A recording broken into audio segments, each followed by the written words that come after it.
ఈడెందుకు నస్తాను ఏమో నాకు తెలియదు. ఆడా డాక్టర్ ఉన్నాడు, పోదాము.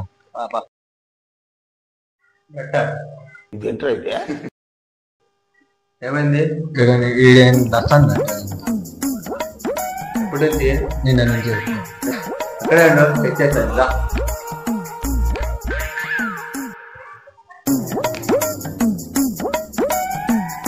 ఊపిరి పీల్చుకో. గాలికి పోయే కప్ప గుట్టకి తగిలించుకోవడం ఇదే.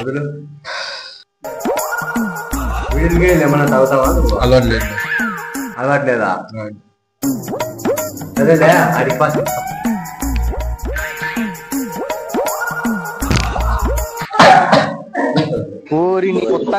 నువ్వు మనిషి మాట నువ్వు ఈవేళ పొగకు మానేయండి. సహాయం కోసం 18001123556కి కాల్ చేయండి లేదా 011222901701కి మిస్ కాల్ ఇవ్వండి.